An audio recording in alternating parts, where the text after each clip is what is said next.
அனைவருக்கும் வணக்கம். இந்த வீடியோவில் லைனோட செலவுகளையும் முதலீடுகளையும் எளிமையாகச் சேர்ப்பது எப்படி என்று காண்போம். முதலில் செலவு சேர் மெனுவை தேர்ந்தெடுக்க வேண்டும். இப்போது நீங்கள் இன்றைய செலவுகளை இந்த லைனில் சேர்க்கலாம்.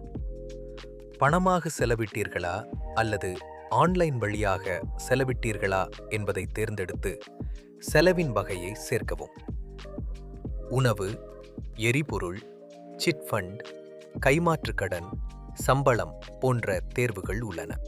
மேலும் வேறு ஏதேனும் செலவுகள் இருந்தால் மற்றவை என்பதை தேர்வு செய்க. குறிப்பு சேர்க்க வேண்டுமானால் அதை சேர்த்து சேமி என்பதை கிளிக் செய்யவும். இப்போது சம்பளம் 15,000 ரூபாயாக சேர்ந்துவிட்டது. இதேபோல் தினசரி செலவுகளை சேர்க்கலாம். இப்போது முதலீட்டை சேர்ப்பது எப்படி என்று பார்ப்போம். முதலீடு சேர் மெனுவை தேர்வு செய்து லைனில் நீங்கள் கையிலிருந்து எவ்வளவு பணம் சேர்க்கிறீர்கள் என்பதை அப்டேட் செய்ய வேண்டும். இங்கே நான் 1,00,000 ரூபாய் தொகையை கையிலிருந்து அப்டேட் செய்கிறேன்.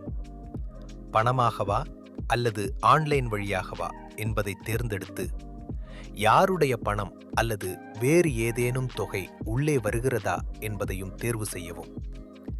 சேமி என்பதை கிளிக் செய்தால் லைனில் உள்ள கையிருப்பு, பட்டி மற்றும் பாக்கி சரியாக தெரியும். முக்கியமாக லைனிலிருந்து 1 ரூபாய் வெளியே போனாலும் அல்லது உள்ளே வந்தாலும் முதலீடு மற்றும் செலவுகளை பதிவு செய்தால் மட்டுமே அனைத்தும் சரியாக இருக்கும்.